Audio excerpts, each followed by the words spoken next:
Di sini kita akan Ya, berbicara tentang editing dokumenter. Ini berdasarkan pengalaman saya saja ya, dan sebagai seorang pendidik.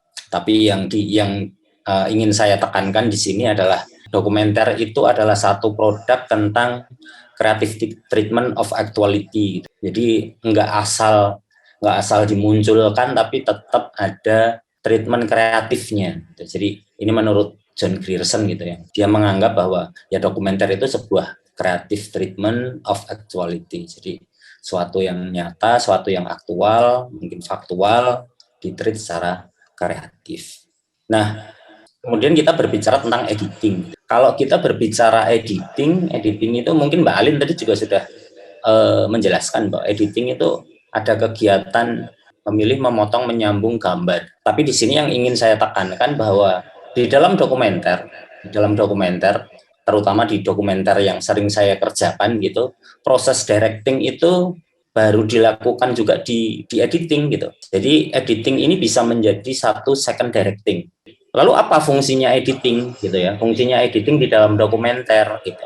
Itu mengontrol cerita dan semua elemen di dalamnya agar terlihat baik dan sesuai. Sedikit memberi pembeda gitu ya, sedikit memberi pembeda editing fiksi dan dokumenter itu apa sih bedanya gitu.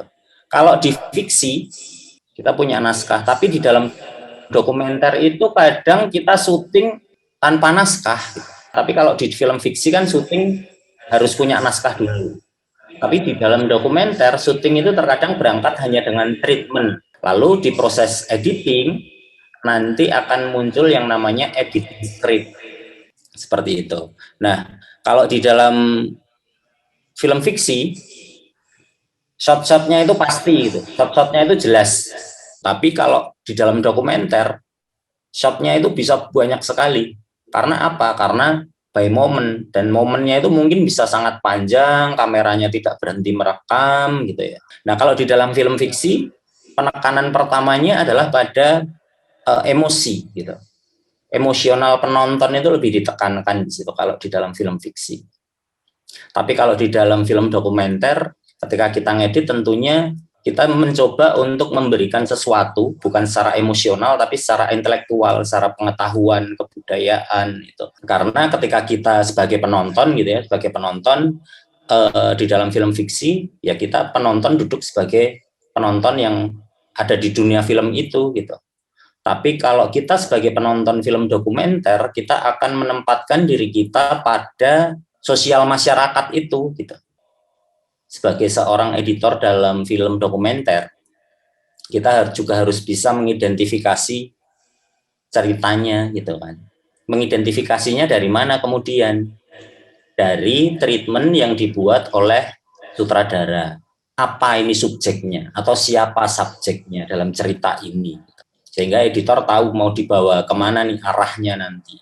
Kita harus tahu goalnya apa sih, goalnya apa. Kalau kita nggak tahu goalnya, yang ngedit terus nggak kelar-kelar. Tapi kita harus tahu subjek kita atau yang kita bicarakan di dalam film dokumenter ini kira-kira goalnya apa. Lalu yang ketiga adalah kita harus bisa memetakan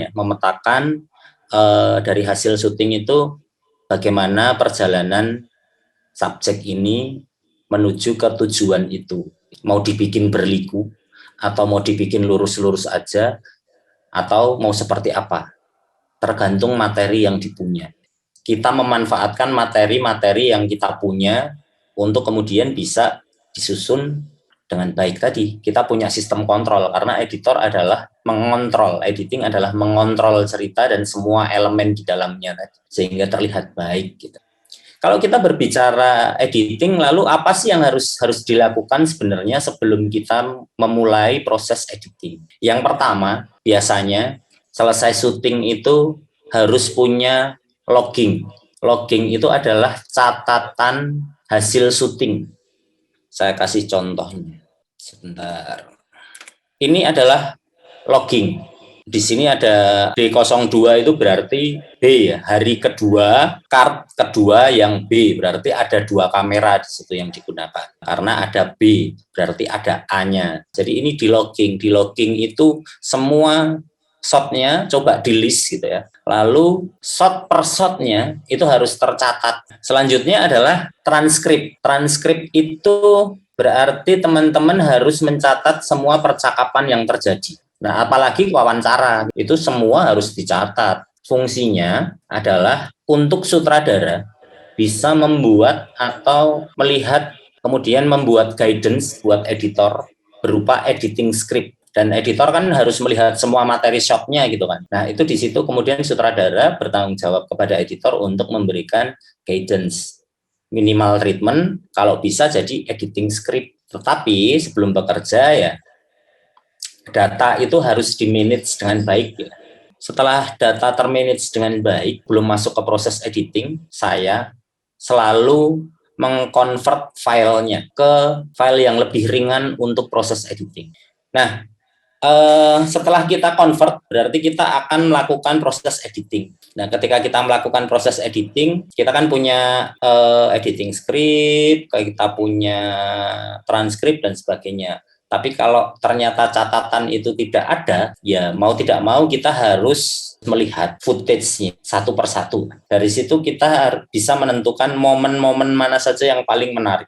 Nah, momen-momen yang menarik itu yang kita edit dulu gitu. Jadi satu scene atau jadi satu sequence gitu. Ditaruh aja, nanti diurutkan secara kronologis waktu syuting. Momen itu kan kalau kita syuting berdasarkan momen itu kan biasanya kronologis, diurutin aja gitu. Misalkan materi kita dalam satu hari kita habis 4 card gitu.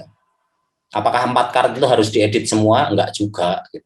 Kita pilih, kita susun. Oh, ada dialog-dialog yang menarik, kita pilih dulu, kita susun dulu gitu. Kita seleksi dulu gitu. Nah, kemudian dari urutan itu kita urutkan secara kronologis kan, secara kronologis hasil syuting gitu. Kita lihat ini ada ceritanya nggak sih gitu. Sebenarnya urutan ini kita punya momen apa aja sih gitu. Oh, kita punya momen dicatat di post-it kalau teman-teman punya post-it gitu ya. Dari situ kemudian dilihat, disusun aja, tempelin ke tembok. Kita edit dulu pakai kertas gitu, biar gampang bayanginnya. Oh, kita punya momen ini ceritanya tentang ini. Ini berarti bisa di depan sebagai perkenalan. Jadi nanti begitu kita nyusun, itu tuh kita berdasarkan paper edit yang kita susun di tembok itu tadi. Dan itu sering saya lakukan gitu ketika ngedit dokumenter gitu. Baru kemudian diedit lagi di Adobe Premiere atau di software editing teman-teman, lalu di struktur ulang, dilihat, disesuaikan dengan paper editnya tadi. Baru dilihat lagi, oh sekarang ceritanya mulai kebentuk. Nah, baru dari situ ditajam. Mas Greg, karena kita waktunya sangat terbatas, jadi kita ada satu pertanyaan terakhir ya, Mas Greg ya. Oke, boleh. Jadi saya izin bertanya lagi. Silahkan. Kita pernah shoot film. Pada saat wawancara itu kita lupa bawa mikrofonnya gitu. Terus pas sesi editing banyak suara-suara ngeganggu dari luar. Namun saat kita mencoba buat menghilanginnya, suara orang yang wawancaranya itu juga ikut keganggu. Gimana sih solusinya dari Bapak sendiri? Ini tadi ketika syuting memang harus dipersiapkan dengan baik ya. Kalau tidak ada alat perekam terpisah, ya sebaiknya kameranya itu dikasih mic. Tapi kalau ternyata itu kelupaan, berarti harus dicari cara, karena begitu sudah masuk ke editing, audionya sudah kacau seperti itu, audio itu tidak bisa, noise itu tidak bisa dihilangkan ya. Begitu kita menekan noise, pasti akan ada warna suara yang ikut tertekan gitu. Jadi suaranya pasti terpengaruh, dan itu pasti. Kalau mau kembali ke suara aslinya ya harus macam-macam, harus dicuning lagi, harus di macam-macam prosesnya gitu. Harus diproses lagi di post audio biasanya. Nanti dengan plugin apa dan sebagainya. Kalau buat teman-teman yang produksinya secara simple gitu ya, ya memang harus gimana ya, berarti kameranya yang harus mendekat, atau kemudian audionya yang wawancara direkam pakai handphone gitu misalkan, seperti itu sih.